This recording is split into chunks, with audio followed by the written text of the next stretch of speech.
አሰላሙ አለይኩም ወራህመቱላሂ ወበረካቱ። ውድና የተከበራችሁ የቻናሌ ቤተሰቦች ሁላችሁንም ሰላም ብያለሁ። ለዚህ ቻናል አዲስ ከሆናችሁ ላይክ፣ ሼር፣ ሰብስክራይብ በማድረግ አበረታቱኝ። ዛሬም በእውነተኛ ታሪክ ላይ የተመሰረተ ልብ አንጠልጣይ የፍቅር ታሪክ ጅምር ፍቅር። ፎዚ ብዙ እየበደልኩሽ እንደሆነ ይገባኛል።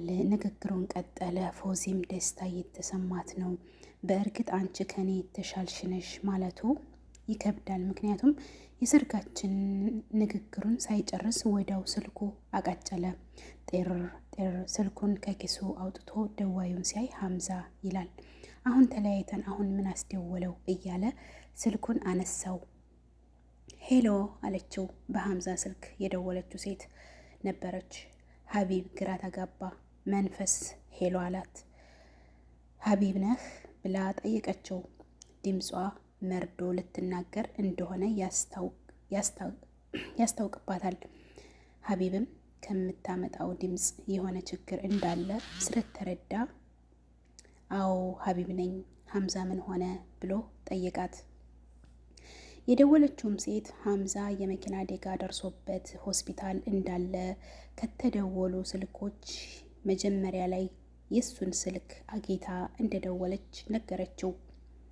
በዚህ ጊዜ ሀቢብ እምጥ ይግባ ስምጥ አልታወቀም። ብቻ ምን ብሎ ከተቀመጠበት ፈትለክ ብሎ ተነሳ። ፎዚያ የሀቢብ ድንጋጤ ግራ ስለገባት እሷም ደንግጣ ሀቢብ ማናት? ሀምዛ ምን ሆነ? ምንድን ነው እያለች በጥያቄ ስታዳድፈው ለፎዚያ ምንም አልመለሰላትም። ፎዚም ተከትለው እስከ ግቢው በር ከሮጠች በኋላ እንደማደርስበት ስታውቅ ወደ ቤቷ ተመለሰች። አሁንም ቢሆን ሀቢብ ምን ሊነግረኝ ነበረ እያለች በሀሳብ ራሷን መወጠሯን ተያያዘችው። እንደ ጎዳኝና እንደ በደለኝ ያውቃል፣ ነገር ግን ለምን ብላ ራሷን ጠየቀች። አሁንም ሀቢብ ከነገራት ውስጥ ቃላቶች ውስጥ የጥላቻውን ምክንያት ታገኘው ይመስል መፈለግ ያዘች። ለምንስ ነው ከኔ የተሻልሽ አይደለሽም ያለኝ? የሰርጋችን ቀን ምን አጠፋሁኝ? ምን አይነት ችግር አገኘብኝ? ጥያቄ በጥያቄ ብቻ። እንደገና መለስ ብላ የሀምዛ ሁኔታም ምን ችግር እንደገጠመው አሳስቧታል። ምክንያቱም ለሀቢብ ምርጥ ጓደኛው ነው።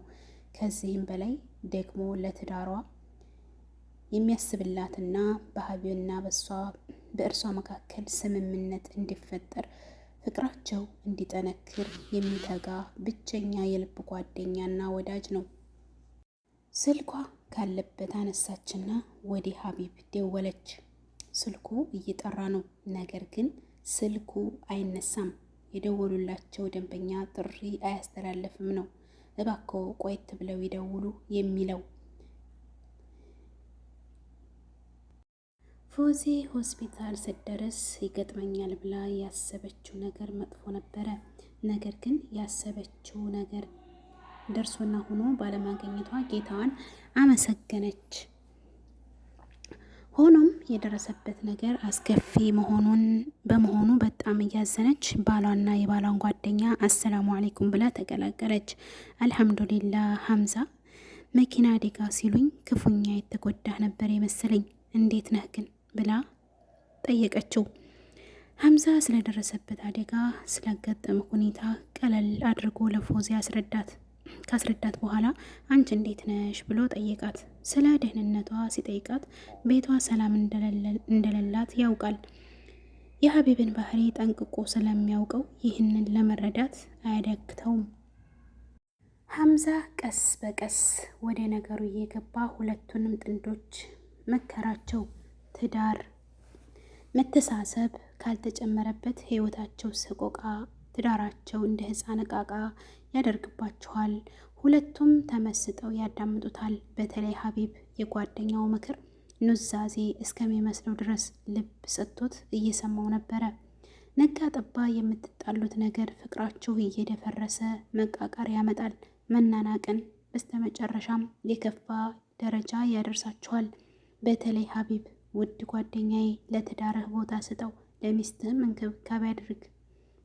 እንክብካቤ አትንፈጋት። ይህንን ቃል በፎዚያ ፊት በመናገሩ ውስጧ ሀሴት ተሰማት።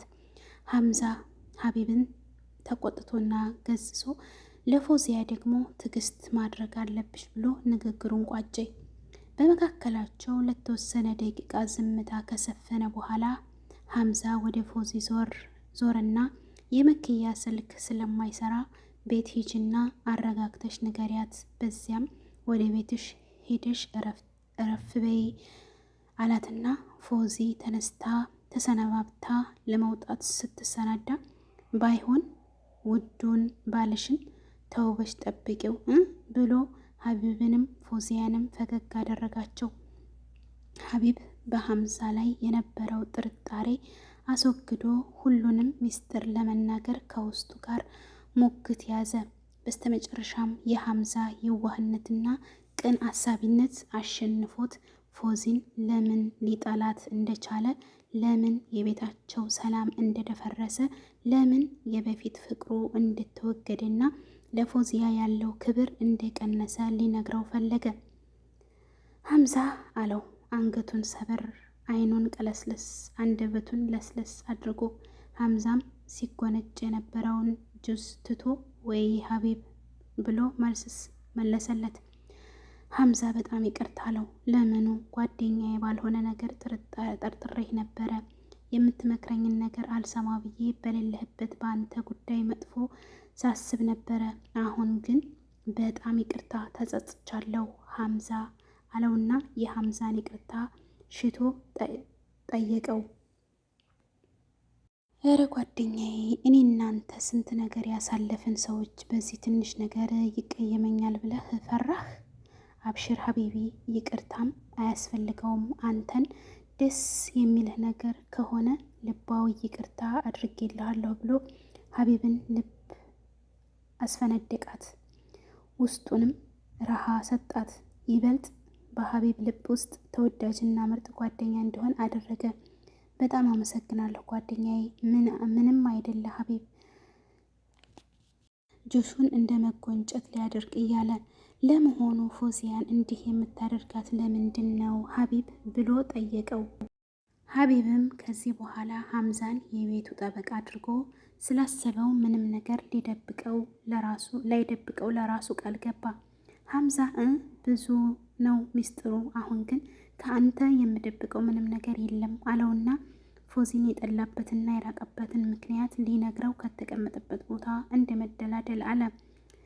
ፎዚያ የሀምዛን ሚስት መክያን ሀምዛ ትንሽ እንዳመመውና ሆስፒታል እንዴተኛ ቀለል አድርጋ ነገረቻት። የሀምዛ ሚስት ግን የህመም ትንሽ የለውም ብላ የምትይዘውን የምጥለውን ተደናግሯት በፍጥነት ወደ ሆስፒታል አመራች።